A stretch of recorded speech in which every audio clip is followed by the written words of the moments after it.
When a black woman loses everything, she buys an abandoned airfield to start over.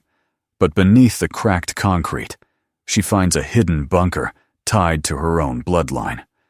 What she awakens there will change everything.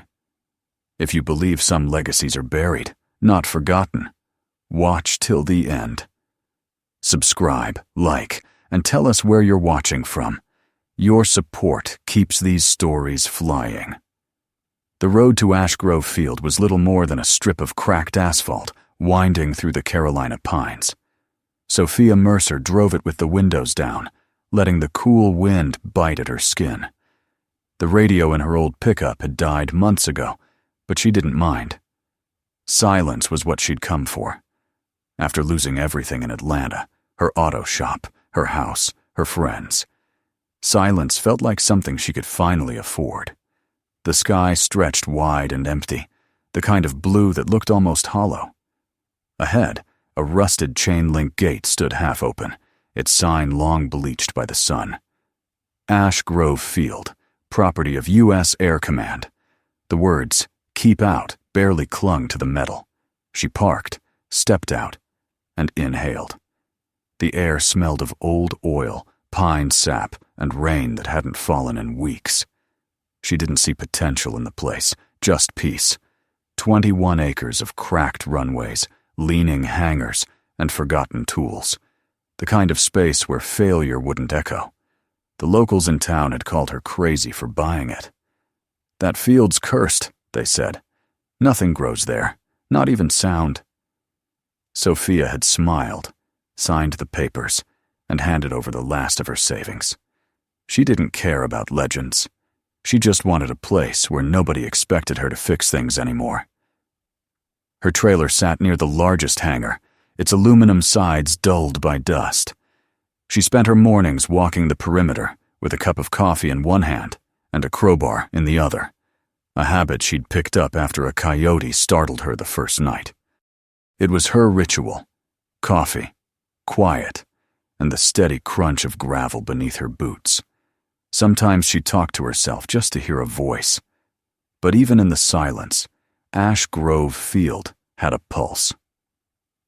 At night, when the wind cut low, she'd swear she could hear a hum coming from underground, a faint vibration, too steady to be the wind. She told herself it was old plumbing, or maybe her imagination refusing to stay still. On the 12th morning, the hum found her. The sun had just cracked the horizon when she noticed a rusted oil drum rolling across the runway. She'd pushed it aside a dozen times before, but this time it rolled back toward her, stopping at her boots. "Persistent little bastard," she muttered, giving it a hard kick. The drum wobbled, tipped over, and clanged against the concrete.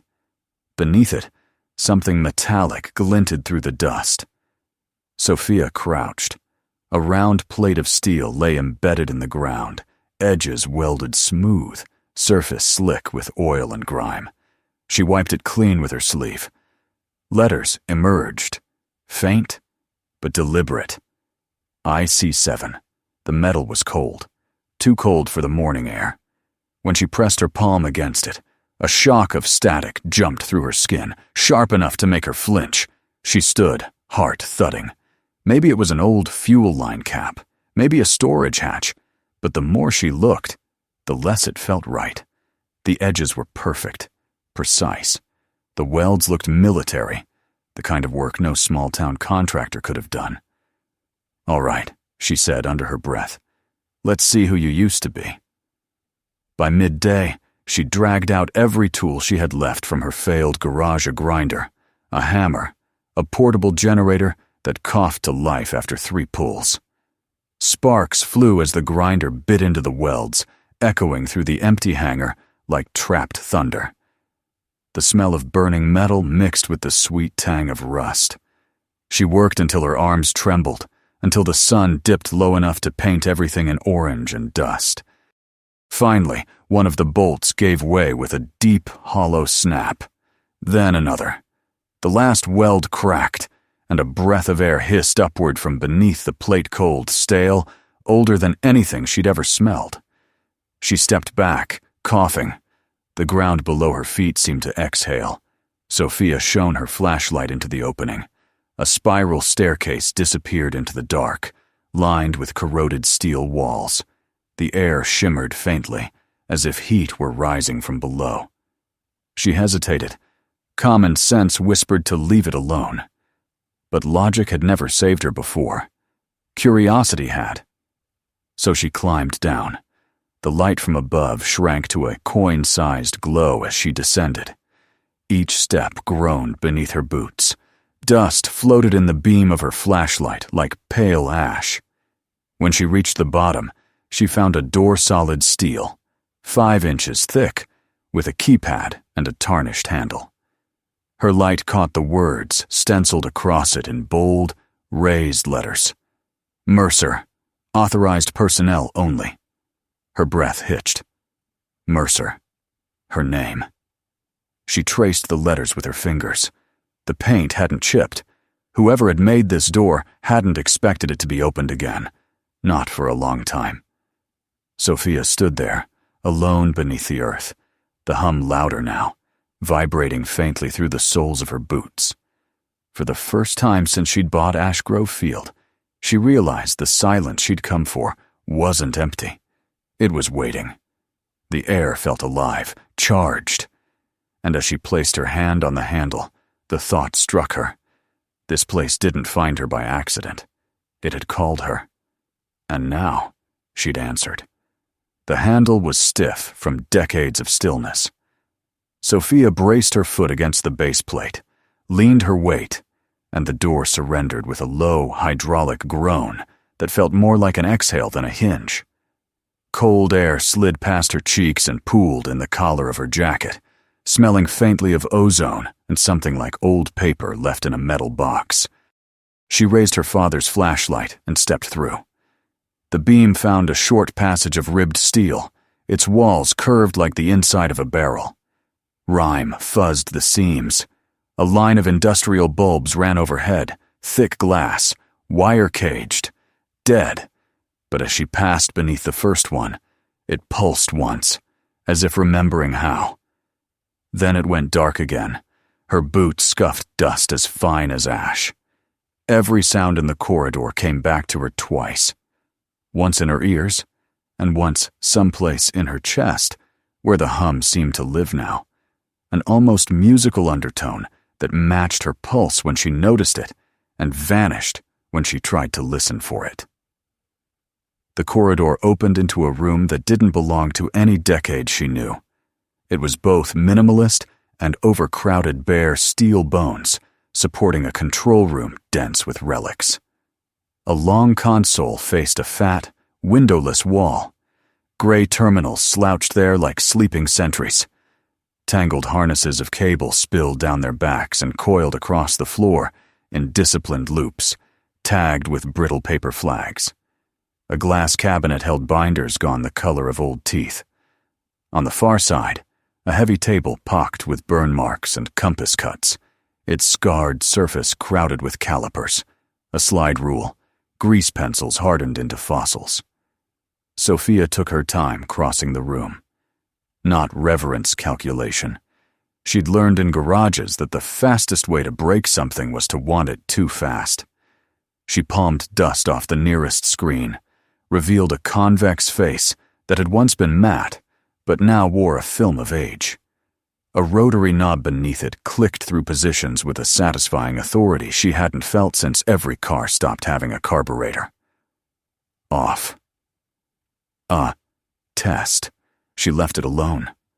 On the wall behind the console, stamped in raised black letters, the message waited. Mercer. Authorized personnel only. She stood very still and read it again, letter by letter, as if meaning might change with angle. The paint was intact. No scratches, no graffiti, no bored airman's initials hidden in the corners. Whoever had worked here hadn't been bored. Whoever had sealed this place hadn't done it in a hurry. Her throat was dry. She swallowed and tasted copper, as if her mouth remembered something her mind didn't. Authorized, she said to the empty room, testing the word on her tongue. We'll see. She eased open the glass cabinet. The hinges squealed, brittle with disuse. The first binder she pulled free was heavier than it looked. The cover laminated in some era's idea of waterproofing. Typed label, left, justified. Ice test flights, phase 2. The C looked like it had been corrected by hand from a G, the faint curve beneath it ghosting through the laminate. She set the binder on the burn-scarred table and opened to the index. The pages smelled like old library and solvent. Rows of dates marched down the left column: 1962, 1963, 1964. Names and numbers. Flight envelopes. Recovery intervals. Temperature deltas. The kind of tidy, maniacal record-keeping that kept a plane in the air and a pilot alive. Except these records kept refusing to look like aviation. She traced a finger down a schematic triangular planform. No vertical stabilizer, no obvious intake, no prop, no turbine. The notations never said wing, they said boundary. Not fuselage, but vessel.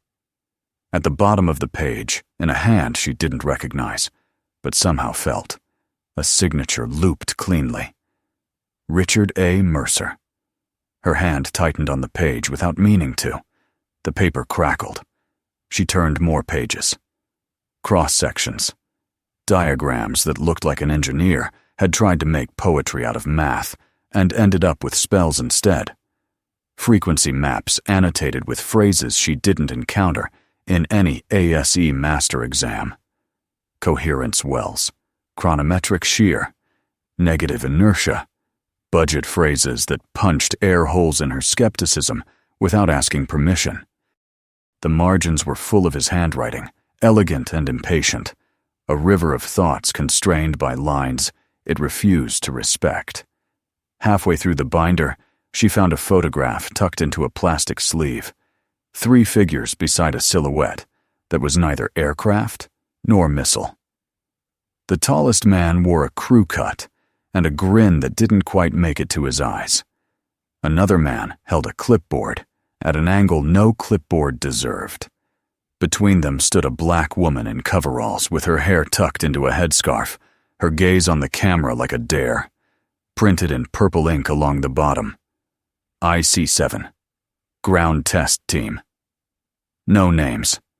The silhouette behind them absorbed the light rather than reflected it. A triangle with softened edges, perched on a test stand that could have been an altar. Sophia slid the photo back, pulse bad at pretending indifference. She wasn't going to decide what this place meant by the weight of a single image. She had more boxes. The next binder carried a title that landed on her skin like a temperature change. Project Echo. Control interface. She opened and found the same hand, more frantic. Someone had flirted with the edges of convention, then stepped over them without asking permission. Time bends, not breaks. The line sat by itself on a page, no diagram accompanying it. If they knew what it touched, they'd bury it in salt. Beneath that, a cleaner notation. Subject reports, listening phase, precedes response curve. Then a diagram of a human head, not medical, not artistic. A map of thought as a path through heat. She didn't hear the terminal click on so much as feel it. The hum in the floor shifted from background to foreground, brought a tone with it that landed in the middle of her chest and vibrated there. One of the screens breathed gray, then black, then threw a single line of green across its lower quarter, a prompt waiting for a command from a world that had died. The keyboard came alive beneath her hands with a soft, mechanical patience. The keys were taller than any modern boards, their travel long, their clack honest. The prompt blinked again, and words unscrolled as if dictated by the room and not the machine. Welcome, Mercer. Archive integrity, 67%. Reconstruct interface, YN. Sophia stared until the cursor felt like a metronome for her uncertainty. It could be a prank, a relic of a system built to greet anyone reckless enough to make it this far. It could be the most expensive booby trap a paranoid man ever designed. Or it could be exactly what it looked like. A machine that had been sleeping for decades, waking because a name in its bones recognized the name in her blood. She stepped back to the table and read, not to slow herself, but to earn the next choice. The note spoke in layers, technical, lyrical, admonitory. R.A. Mercer's voice, whoever he'd been outside of family myths and maternal silence, bled through every line. Don't force resonance. Invite it. The vessel listens to patterns beneath language. The operator is not a pilot. The operator is a call. Sophia glanced at the wall again. Mercer, authorized personnel only. A man spending this much ink on thinking believed words could change metal. She wasn't sure she did, but she'd believed in worse things, and they'd gotten her nowhere softer than an empty trailer and a field haunted by rumors. She returned to the terminal. The screen hummed at the edge of hearing. Her reflection ghosted on the glass, wide-set eyes, tired mouth, stubborn chin. She could see her mother's exasperation in that chin. Don't go digging in the family dirt, baby. You'll only find bones. Bones hold us up, she told the glass. Her finger hovered over the Y key. She thought of the shop in Atlanta, the smell of warm rubber and brake clean, the constant clack of impact guns, the way customers' eyes slid past her until she solved a problem no one else could. She thought of losing the lease anyway, of the bank manager who apologized without inhaling, of the friends who stopped calling because grief made her quiet, and quiet made them nervous. She thought of a woman on a tarmac who might have built a machine that listened to thought and rode in the margins like it could outrun the edges people drew around her. She pressed Y. The room answered like weather changing. Not a single dramatic click, not a wholesale lighting of bulbs, but a series of decisions passing down invisible lines, contactors kissing shut, capacitors shaking off sleep, motors tolerating the idea of work again. One of the overhead lamps warmed from iron to amber. Somewhere in the wall, a fan came alive and discovered its own bearings hadn't survived the years. It whined, then found a speed that hurt less. The terminal printed lines, as if they'd been waiting in a queue for decades. Partial restore. Checksum variance accepted. Index mounted. Interface map lost. Rebuild from logs. YN. She didn't press anything yet. A second screen flickered, coughed and caught. A third failed to do either. The central console's panel lights came on one by one, but only about half of them stayed. The system looked like a city waking without power to the poor parts of town. Her flashlight had been lying on its side, beam slowly rotating across the floor. It passed over a steel locker at ankle height. She knelt, popped the latch, and found a rack of slim canisters like thermos bottles nested in foam. Each wore a label stamped in the same block letters as the wall. Echo. Core A, Echo, Core B, and so on. Beside them, a set of headgear rested in a cradle, a band of metal articulated with ceramic pads, arrays of filaments arcing inward like a crown for a quiet monarch. No visor. No obvious I.O. The underlay was a weave of micron-thin wire that almost looked like hair in the light. She didn't touch it. Not yet. Touching things you couldn't name had a way of creating problems you couldn't fix. On the console, a grid resolved out of noise, a skeletal interface resurrected from whatever logs the machine had scrounged. It was spare, text-heavy, nothing like modern UI. It made no assumptions about hands and eyes alone. She skimmed the headings. Archive, telemetry, vessel, status, operator calibration, field notes. That last one lit a spark of anger, sudden and hot, because it meant he'd meant to be read, and no one had read him, and she was meeting a man through his leftovers. Sophia tapped field notes. The list populated, dozens of entries. Some had titles that meant everything nothing at once. 1963 Solforter Mordoin, Echo listens. 1963-06 boundary is not edge. 1963-9-19, what we call drift feels like desire. Others were sterile. 1964-also thermal drift comp. 1964-3-20 operator signal rejection.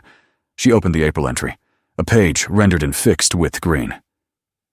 Echo listens when language is quiet. Ask nothing. It refuses questions. Offer presence. It answers with shape.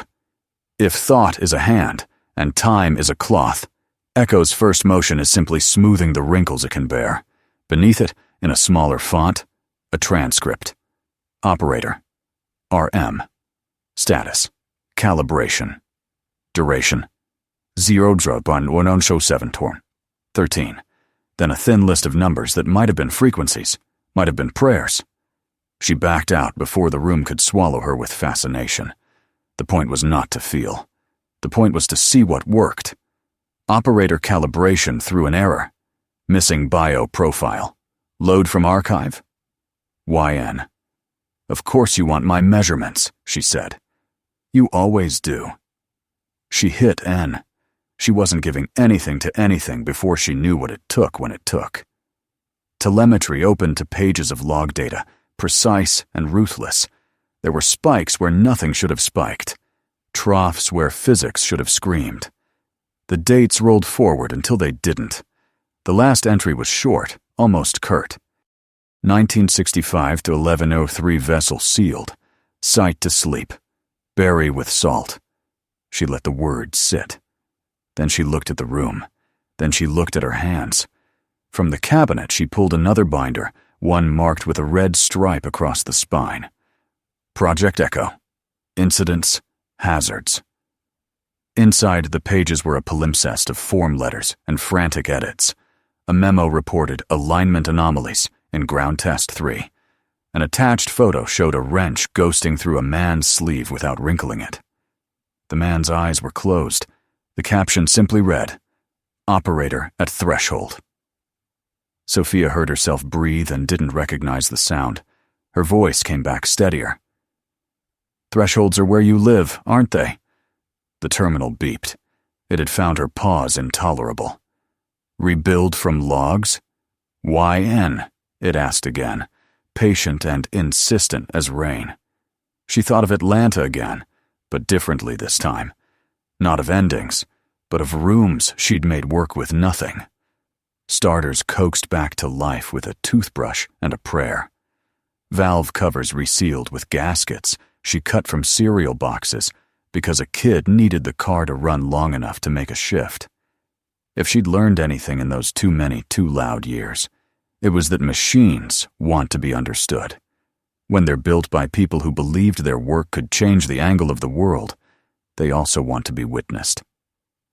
Okay, she said to the hum. I'll meet you halfway. She pressed Y. The interface shuddered and went granular, then coalesced. New headings appeared. A map resolved in a geography, only nodes and lines like a subway diagram drawn in a language she didn't speak. One node pulsed. IC7. Branches threaded from it, looping to other labels she could half decipher. Ice, cellar, Hull Bay, vault, pad A. The pulsing settled into a slow, confident beat that managed to be more heartbeat than clock. She panned the map with 2 keys. The vault node blinked orange. She tapped through and found an inventory that made her lips part. Cores, interface bands, calibration bays, power sinks. Most were degraded. Some were listed as absent by design. One line, near the bottom, wore no status at all. Echo vessel. Location. Pad A. Mode. Asleep. Pad A. She exhaled a half laugh that had no humor in it. Of course there was a pad. Of course the field she'd bought for quiet had a concrete heart that wasn't a runway. She backed out to archive and scanned for anything that put skin on the bones. A folder named RAM Personal wasn't locked. The first document inside was a letter. Never sent. My daughter, it began. If you are reading this, then the world either humbled me or proved me right. I will accept either outcome if it leaves you with less fear than I felt. The rest of the paragraph was blacked out by age or intent. The next line survived. There are names we carry without knowing what they were meant to open. Sophia let the page dim on its own. Her mouth had gone dry again, but the taste was cleaner now, more like the air outside before rain. She closed the document and looked at the room properly for the first time. Not as a trespasser, not as a mechanic cataloging parts, but as a woman in a place that had been waiting for her without asking her permission to need her. "Okay, Granddad," she said, testing the word that felt both right and borrowed.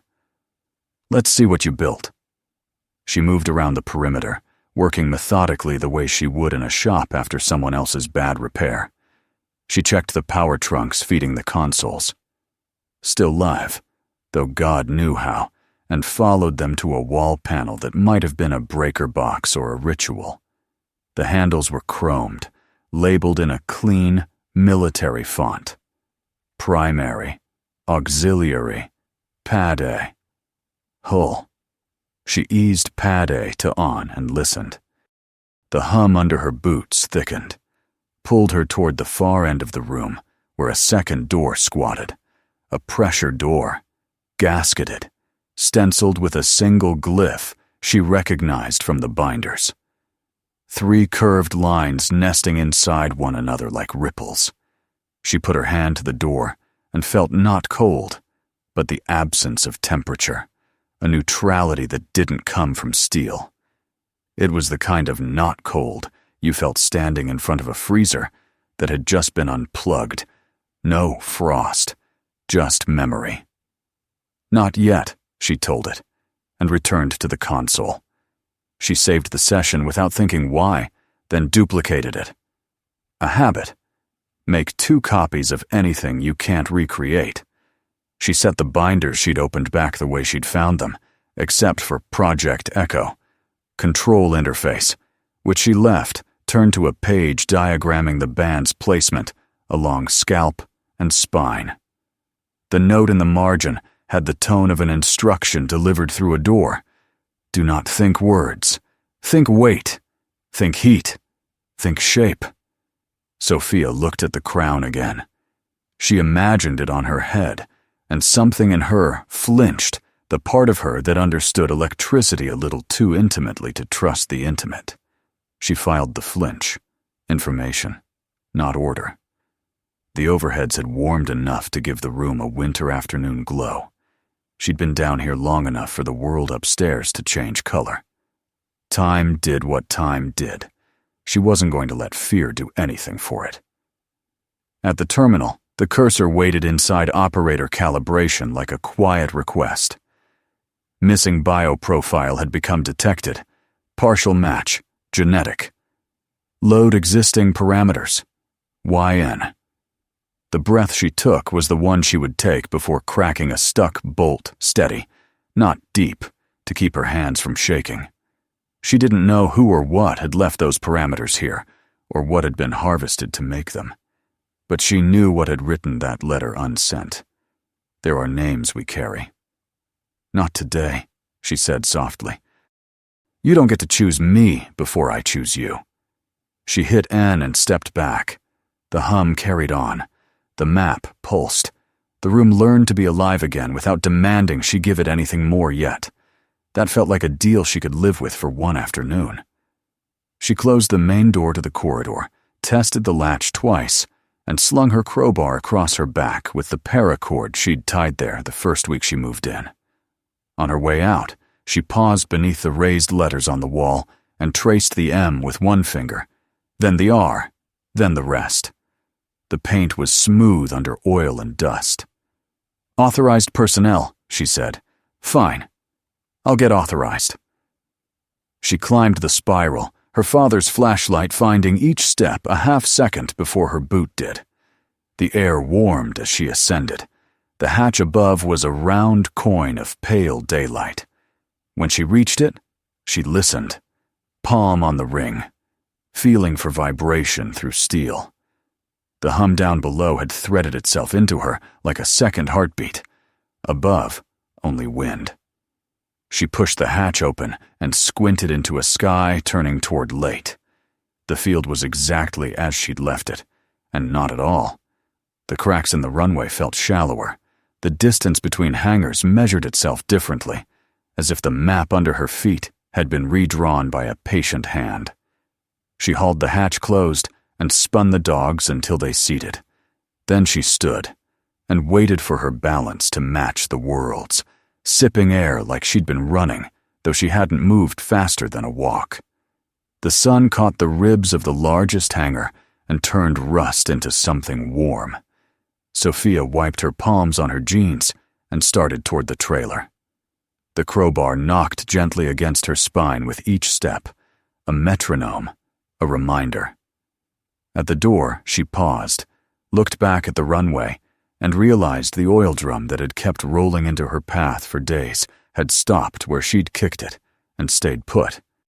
The path between the hatch and her trailer lay clean, as if the field had conjured a little courtesy for someone who had finally bothered to knock. Inside, she set the flashlight on the counter, pulled the black grease from under her nails with a pocket knife, and stared at her hands. They trembled just enough to be honest. The kettle moaned. She poured hot water over a tea bag, because coffee would have turned adrenaline into a decision. Steam fogged the tiny window over the sink.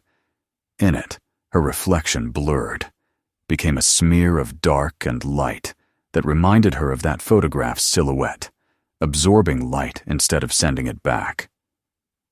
Authorized, she said again, to no one, and to the hum she could still feel in the bones of her forearms. We'll see. When the tea had cooled enough to drink, she did, standing, fingers wrapped around the mug's heat, like a life she could carry. She looked at the door, at the scrape her boots had left on the threshold the day she moved in, and at the runway beyond, where time was doing something she did not yet have the words for. She didn't need words. Not yet. She needed sleep in a world that had changed while she was under it. She turned off the light, lay down on the narrow bed, and closed her eyes. The last thing she heard before sleep found her wasn't wind against sheet metal or the distant yip of a coyote. It was the sensation of a machine remembering a language and a name remembering a door. And in the space between waking and dream, a line she had read in green letters repeated itself until it felt like a promise. Reconstruct interface. In the morning, she would. The next morning, fog hung over the airfield like a veil. Sophia stepped outside with her coffee, her boots crunching over the gravel still damp from dew. The silence she once craved now felt different. Charged, aware, as if the airfield itself was holding its breath. The hatch in the runway gleamed faintly through the mist, a metal scar she couldn't stop looking at. She'd spent half the night replaying the terminal's words in her head. Welcome, Mercer. Archive integrity, 67%. That wasn't a coincidence. Her grandfather's name carved into the walls, his signature in the binders, the machine waking after decades. None of it could be. By noon, she'd carried the binders and a portable generator into the hangar, turning the cracked space into a workshop again. Her father's flashlight hung from a nail, her grinder and welder lay on the floor, beside piles of papers that refused to make sense. Equations, diagrams, strange notes about phase drift and resonant frequency of thought. She didn't understand the math, but the rhythm of the handwriting told her everything. Whoever wrote this believed in it completely. The sound of gravel under tires snapped her out of her focus. Her hand went for the crowbar leaning against the bench. A faded Ford Bronco rolled to a stop near her truck. The driver's door creaked open, and a man stepped out. He looked to be in his late 60s. Lean, dark skin, weathered by decades of sun, a short gray beard, and sharp eyes that scanned her like someone taking inventory. Over his shoulder hung a canvas satchel, and slung across his chest, a shortwave radio crackled softly with static. "Morning," he said, voice calm, measured. Sophia kept her distance. "This is private property." He nodded, hands visible, empty. "Name's Elias Boone. I'm not here to trespass. I just wanted to see the field again." "The field?" she asked. "You knew this place." Elias glanced toward the cracked runway. "Better than most. I helped build what's underneath it." His gaze flicked to her hands, then to the oil and dust smeared on her jeans. "You've already found the hatch, haven't you?" Sophia's grip on the crowbar tightened. "Who are you, really?" He studied her face for a long time, and something softened in his expression. "You've got his eyes," he said quietly. "Richard Mercer. Your grandfather." The world tilted. The airfield seemed to fall away beneath her feet. "You're lying." "I wish I was." Elias unbuckled the satchel and pulled out a small metal flash drive. It was old brushed steel, edges worn smooth from years of being handled. "He told me to give this to his bloodline when the field woke up again." Sophia hesitated. "He died before I was born." Elias nodded slowly. "I know. I buried him."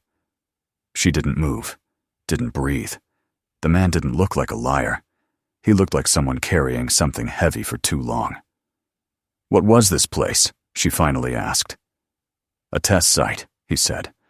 "But not for planes. For what came after planes." He looked past her toward the hangar, toward the quiet hum she could still feel through the concrete. "Your grandfather was chasing something the government couldn't control. When they realized what he'd found, they shut it down. Ordered us to bury everything. Machines, data, even people." Sophia's voice was barely a whisper. "Project Echo." Elias's eyes flicked toward her, surprised. "You found the files?" She nodded. "I've been reading his notes. The things he wrote, they don't make sense." "They're not supposed to," Elias said. "Richard wasn't trying to defy physics. He was trying to listen to it. He believed time wasn't linear, that it could fold, bend, remember. Echo was his way of talking to it." Sophia looked down at the flash drive in his hand. "What's on that?" "The final sequence," Elias said. "Coordinates, frequencies, the key to wake what's still asleep under this field." He stepped closer, holding it out. She didn't take it. "Why me?" she asked. "Because it won't respond to anyone else," he said simply. "It recognizes blood. Your name isn't just a name, it's an access code." The words hit her like a blow. She reached out finally, and when her fingers brushed the metal, it pulsed just once, faint and warm like a heartbeat. "What do you want me to do with it?" she asked. Elias met her eyes. "Finish what he started, or destroy it. Either way, it can't stay buried anymore." He turned to leave, but she called after him. "What happens if I open it?"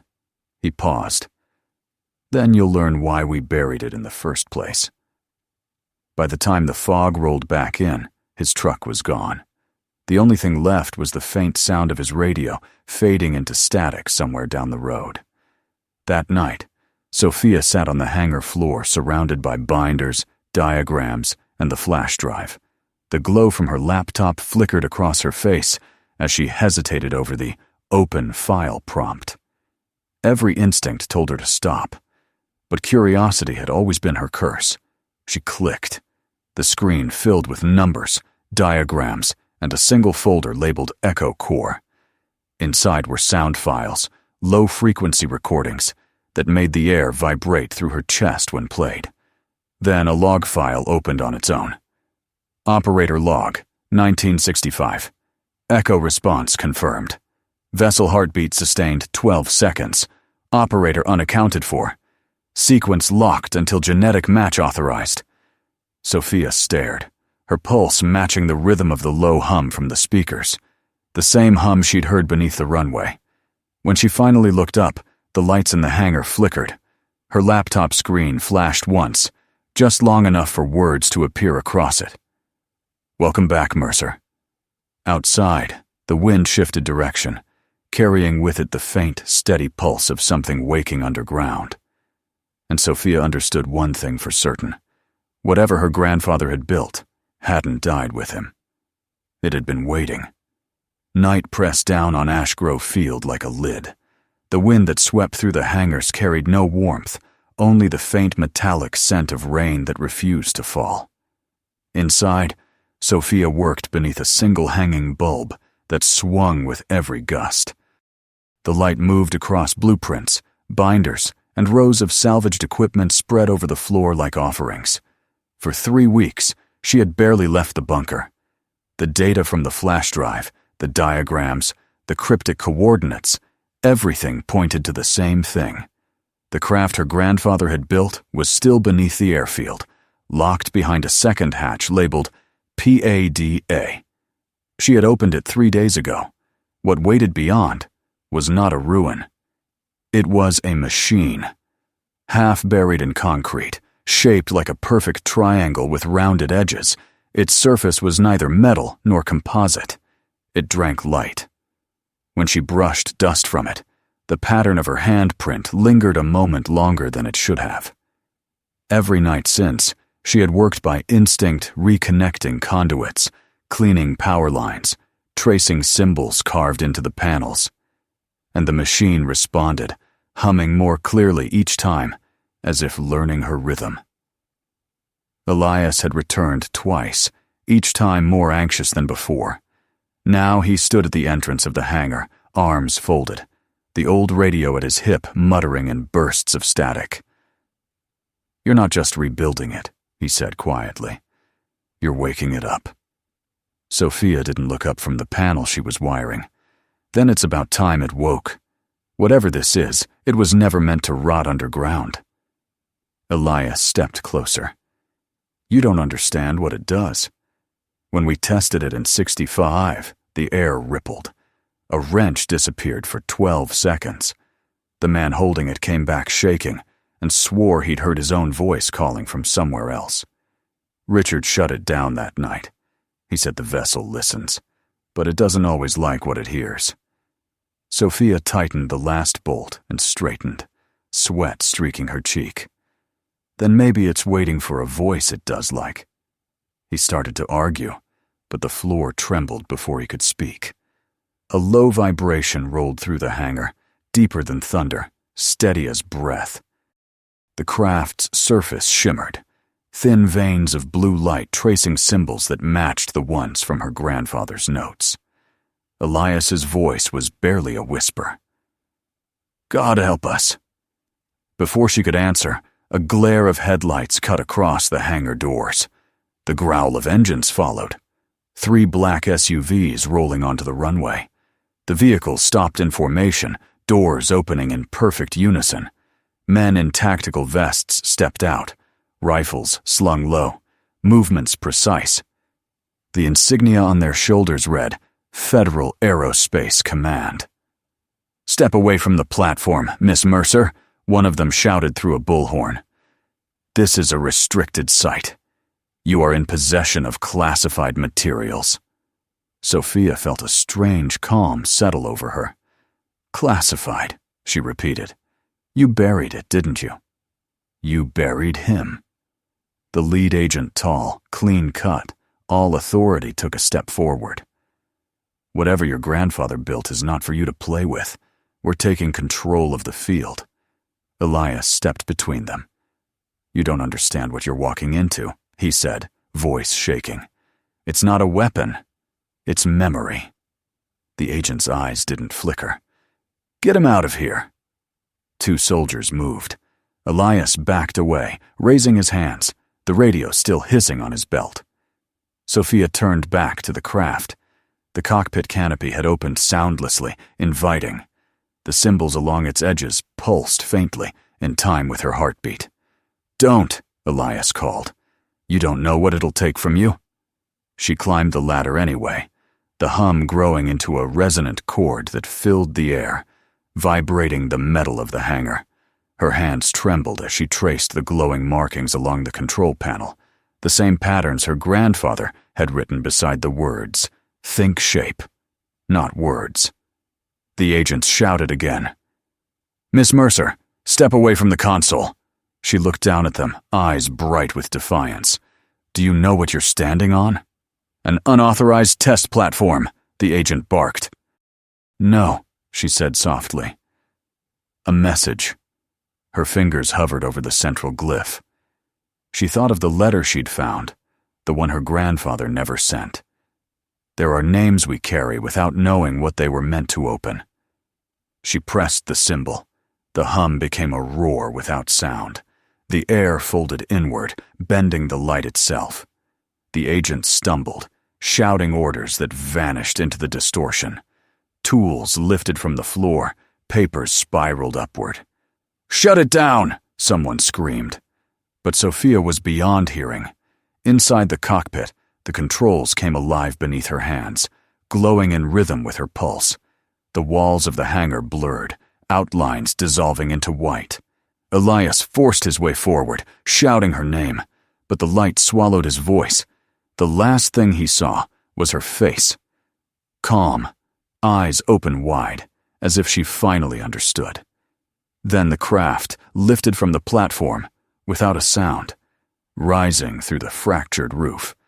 For a heartbeat, it hung above the field, a triangle of pure light against the storm clouds. Then it was gone. No explosion, no contrail, only silence thick enough to feel. Elias fell to his knees. The radio on his hip sputtered, catching a single broken transmission before dying. Echo active. Operator confirmed. Flight sustained. The clouds above Ash Grove split with silent lightning, and the wind that followed carried a whisper that could have been her name. Sophia Mercer had taken flight, and nothing on earth would ever sound the same again. Dawn broke over Ash Grove Field with a silence so perfect it felt deliberate. The fog that had swallowed the runway all night thinned slowly, curling like breath over the cracked concrete. Elias Boone stood alone beside the hangar, his face gray in the pale light. The air still vibrated faintly, like an echo trying to remember itself. There was no sign of the SUVs, no footprints, no shell casings, not even tire tracks. The hangar doors were half torn from their hinges, their metal warped inward from some invisible force.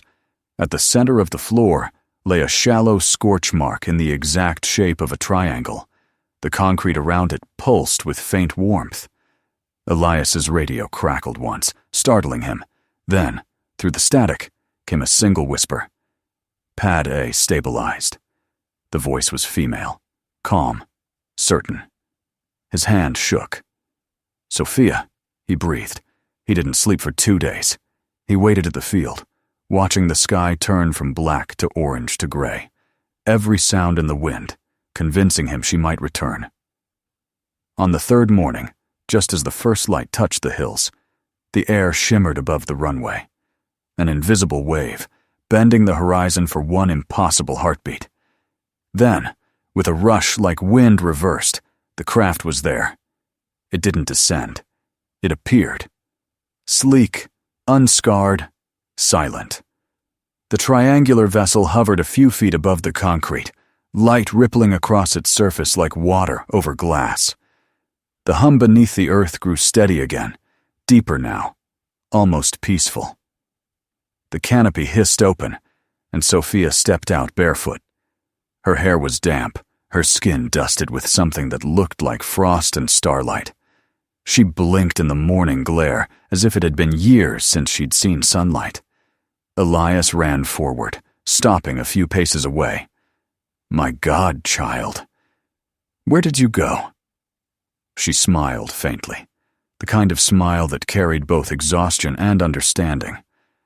"I don't know if it was where. It might have been when." He swallowed hard. "You shouldn't have survived."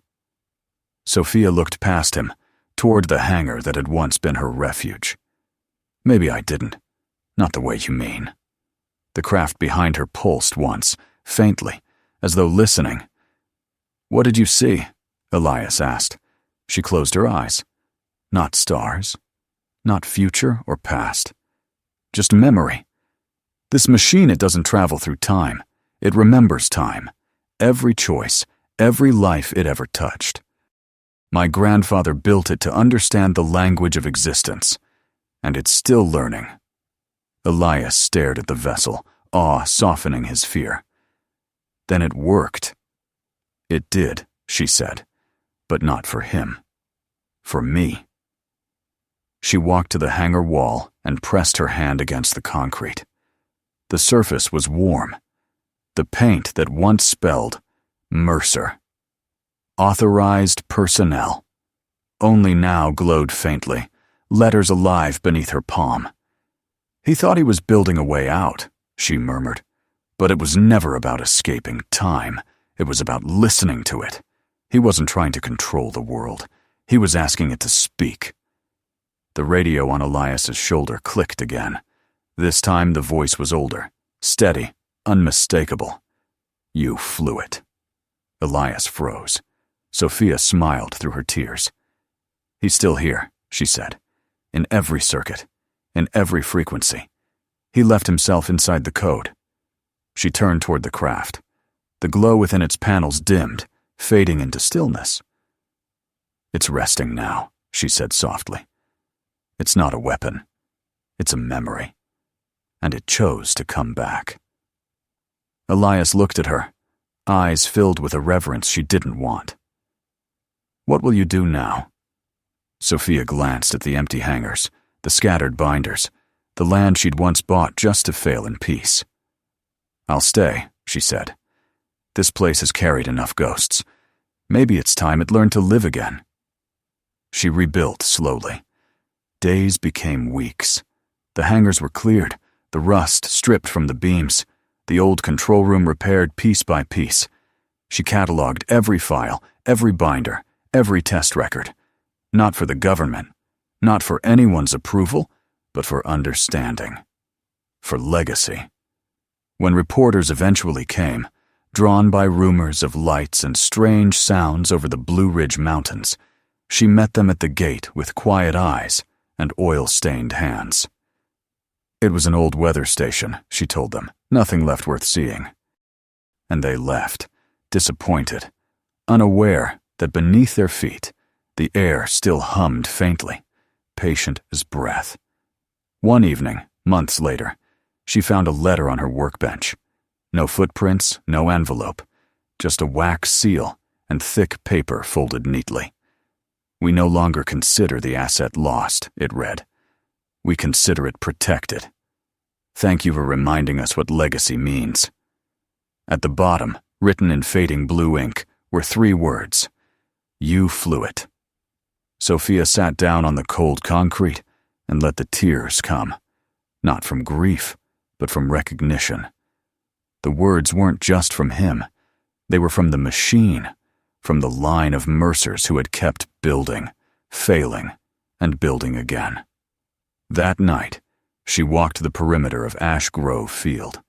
The wind was soft, the stars sharp and clear. Beneath her boots, she could feel the hum steady, gentle, alive. If you love this world, she whispered to the night, keep building. And somewhere deep below, the earth answered with a single pulse, warm, human, eternal. Legacy doesn't live in machines. It lives in those who keep building, even when the world forgets them. Sophia Mercer's story reminds us, the past isn't gone. It's waiting for those brave enough to listen. What did this story make you feel?